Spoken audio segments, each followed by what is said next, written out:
Good evening, everyone. Uh, Welcome to this special session of this faculty student development program, proudly brought to you by the team Pharma Lok. My name is Rishabh Bano, working as an assistant professor at Indus International University, Himachal Pradesh, and active member of team Pharma Lok. I'm honored to be your host for this lecture number 8 in this insightful where we continue our mission of fostering academic growth and the professional development in the field of pharmaceutical sciences.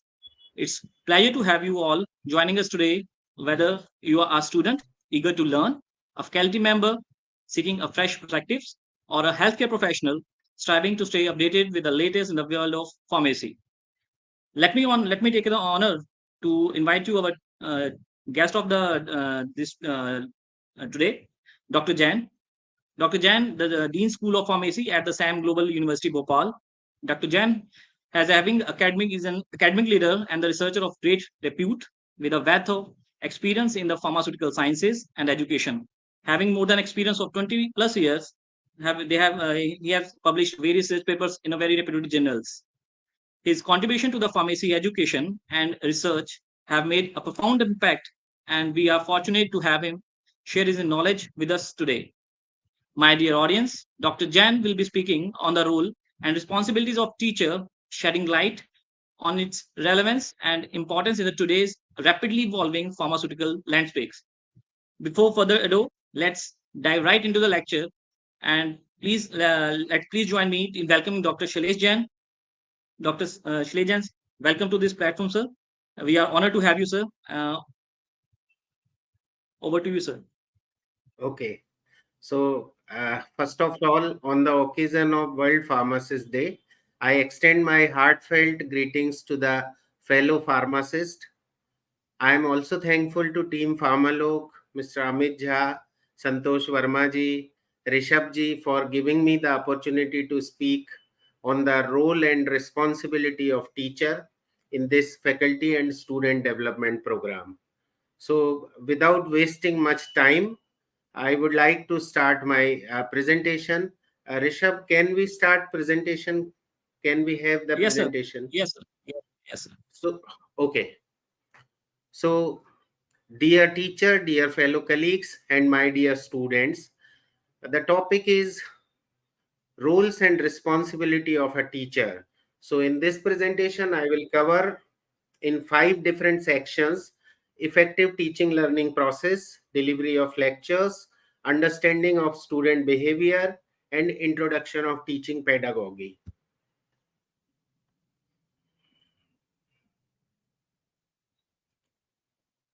Yeah, so we must know what is a teacher before understanding the role of a teacher.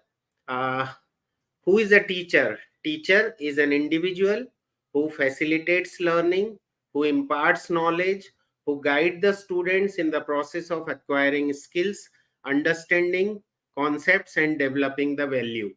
So, what is learning and how it is beyond the teaching? So, teacher teaches the student, and if he don't care what student are getting, it is the simple teaching, like a reader, like a assistant professor who goes to the classroom, who take his lecture, and if he don't care whether the student are learning or not, so our role, our first responsibility is to understand whether students are learning out of your lecture. Teacher should be the person who is capable enough to impart the knowledge, because what I am seeing nowadays, the teachers are taking the notes, the books, the mobile phone, the laptop into the classroom and start taking lecture by use of these supporting aids. So a good teacher should have proper knowledge and should be able to make their student learn without any supportive aids. A teacher, a respectable teacher, is able to guide the student in the process of acquiring skills, understanding concept, and developing the values within them. So the role of a teacher extends beyond the delivery of a content in the classroom. It involves inspiring the student, motivating them, and guiding them to reach their full potential. Because what as a teacher, what I feel when I reach in my classroom, I found that all the 60 students have different capabilities, they have different background, they have different uh, type of schooling, they have different, they came from different kind of culture. So our responsibility is to guide them in their own way, and every student have the objective to be a great pharmacist, be a great professional. So it is the responsibility of a teacher to make them reach their full potential. There is a very slight difference between a teacher and educator. What I spoke in very first slide, that a teacher can teach very well in the classroom, but an educator is a professional who is involved in the field of education, who, along with teaching, gives intellectual, moral, and social instructions to their students. Teaching, it's a flow of thoughts, stream of thoughts, it's a continuous process. Hence, there should be no unwanted interruptions between a teacher and the student. So this picture, if you can see the picture, there is a dam by which the water is flowing continuously. If there is a hurdle between the flow, then uh, it will not be able to produce the electricity. It's a hydraulic bond, uh, see, kind of power system. So teaching is a flow of thoughts where there should be no interruption. Now coming to the role and responsibility of teacher. Teacher is instructing and facilitating learning, designing and involving effective lesson plan, facilitating class discussions and activities, providing clear explanations and instructions. See, now many of the new teacher may be fed up by their principal that he has to prepare the course plan, he has to prepare the lesson plan. But why this is important? Because if we are planned enough, we will be able to uh, make their student learn in an effective manner. So uh, other than teaching, other than taking lecture, it is the responsibility of a teacher to take class with the discussions and activity. See, it is already a proven exercise that activity based learning is much more effective than a simple teaching listening process. So teacher should be able to provide clear explanation and instructions to their students. Assessment and evaluation is the another part of teaching, because other than taking class, it is the responsibility of a teacher to assist their student, to make the evaluation properly while taking mid semester examination, while assessing their assignments, unit tests, other tests. So it develops the administrating assessments to gauge student understanding, grading assignment, exams, and projects, providing constructive feedback to the student after the assessment. See, if we assess the student properly, it is the responsibility of us to give the feedback to the student where they have the chance for improvement. So by if we check the copies, if we check the assignment in a proper way, very sincerely, then only we will be able to give the feedback to the student and will be able to let them know the scope of improvement. Then coming to the classroom management, nowadays it is the era of mobile phone. I have already seen that many of the students are involved in their on mobile phone activities during the classroom. few students are talking with each other. So it is the responsibility of a good teacher to manage their class. It can be done by establishing and maintaining a positive and inclusive learning environment within the classroom, managing student behavior and enforcing classroom rules is the responsibility of a teacher. Then, how to develop a great, good, effective curriculum. Like this is a topic of discussion. Many of the most of us are following the PCI approved syllabus, but we as a private university, we as a teacher can give their student additional which is not mentioned in the syllabus. So like uh, my college is located at Haridwar. There are lot many pharmaceutical industries. So depending upon the need of those industries, we can develop our curriculum. So by fulfilling PCI requirement, we can give add-on to our students. So it is the uh, responsibility of a good teacher to develop their curriculum. By selecting and organizing curriculum material, adapting curriculum to meet the need of diverse learner, staying current with educational trend and incorporating them into the teaching.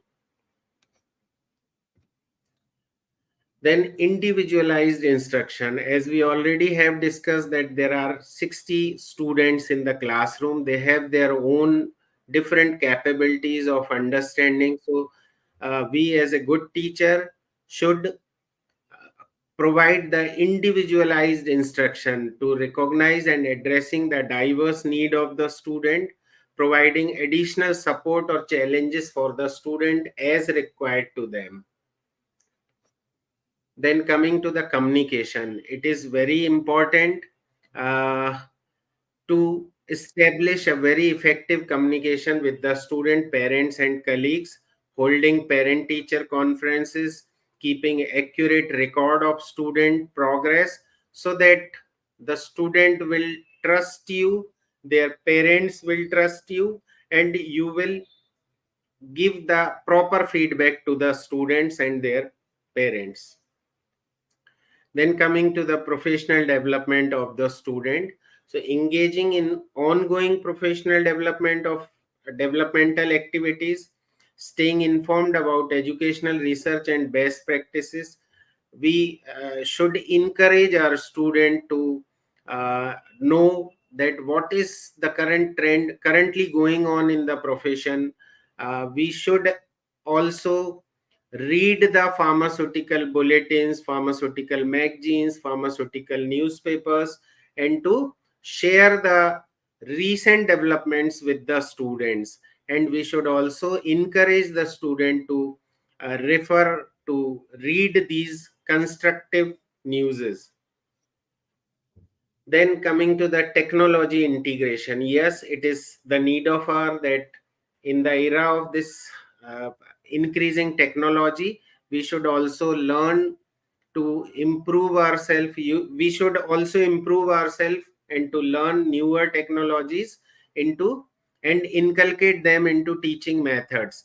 Like we have seen that nowadays various educational chatbots are available, different AI tools are available, different software are available on the internet. So we should also learn to use these things and to uh, encourage the student to use such things, teaching student digital literary skills. Then counseling and mentorship of the student. So we as a teacher should provide guidance and support to the student. We should act as a mentor to student who may need additional assistance, advising student on academic and career related matters.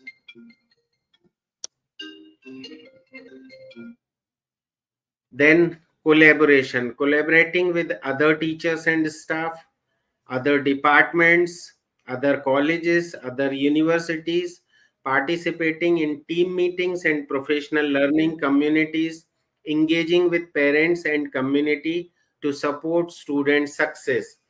See, it's a global scenario. We don't know where our student will go after completion of their graduation. So we should give them full exposure. We should tell them each and every avenues which are available for them, and we should give the opportunity of interaction with the outer world personalities to our student. So this is how the student will be able to achieve their objective of life, and they will make a shining career. Then professionalism. It is very important to be professional, to make the professional attitude, to build the attitude of student very professional. So demonstrating ethical behavior and professionalism, upholding university policies and procedures, serving as a positive role model for student, because student are watching you every time, uh, live, physical, your social media handles, everything student are watching everywhere for you, so you should serve as a role model for them. Then this is the section 1, where I have tried to tell you the means abilities, qualities of a good teacher. Now coming to the second portion, effective teaching learning process. How to be a good teacher, how to teach effectively in the class. Effective teaching learning process.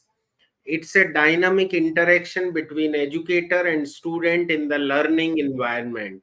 It encompasses various elements and strategies aimed at promoting meaningful understanding, retention, and application of knowledge. Clear learning objectives should be there in the mind of teachers. Teachers should be able to clearly define learning objective and outcomes for each lesson or unit. This is the means use of preparing a good lesson plan. So if we are preparing lesson plan, there must be a clear objective of learning, clear outcome, by which we will be able to understand that whether we could achieve our objective of teaching. Learning means understand and be aware of intended goals of the lesson or course. So we should clearly define everything while we are planning our lecture. Engaging instructional design, teaching design lessons and are that are engaging, relevant and aligned with the learning objective. Learning, actively participating in learning activity and connect new information to existing knowledge. Third comes the varied teaching strategies. We as a teacher should utilize a mix of teaching methods, lectures, discussions, group activities, hands-on projects to accommodate different learning style. Be open to diverse instructional approaches and adapt to various learning methods.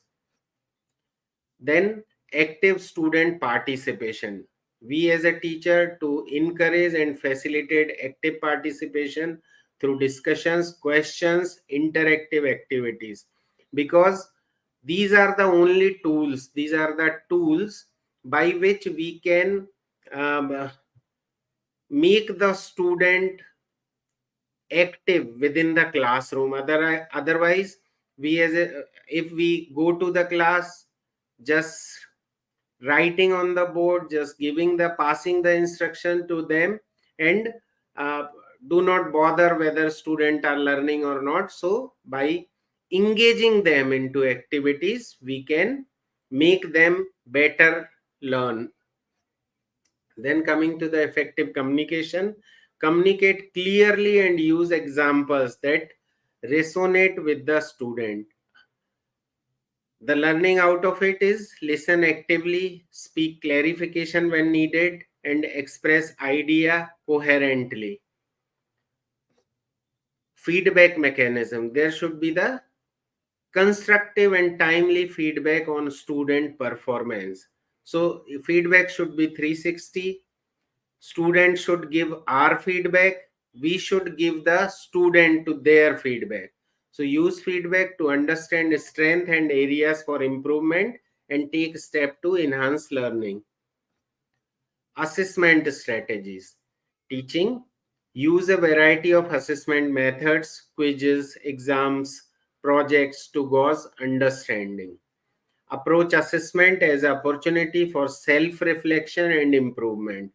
Like if we see the formative assessment, we are identifying goals and objective of student, customizing academic framework, data gathering and analysis after assessment, and addressing gap in teaching and learning. So uh, it doesn't mean that we are assessing our student on the basis of mid semester or sessional examination.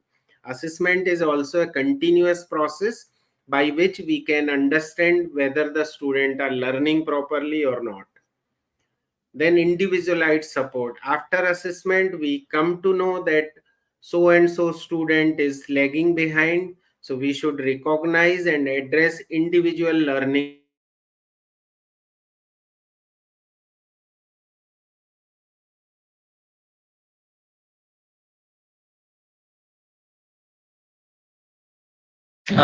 I guess there is some sort of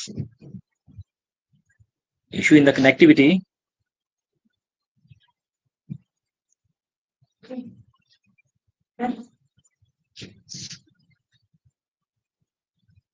Dr. Jain, hello.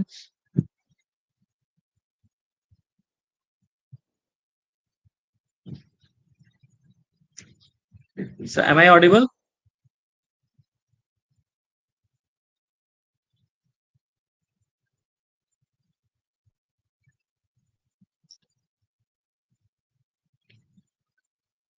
I guess there is some issues in the network, but thank you so much, sir, for this wonderful lecture. You have mentioned that the teachers are just not conveyors of this knowledge, but the facilitators who encourage the critical thinking and guide students in discovering and constructing their own understanding.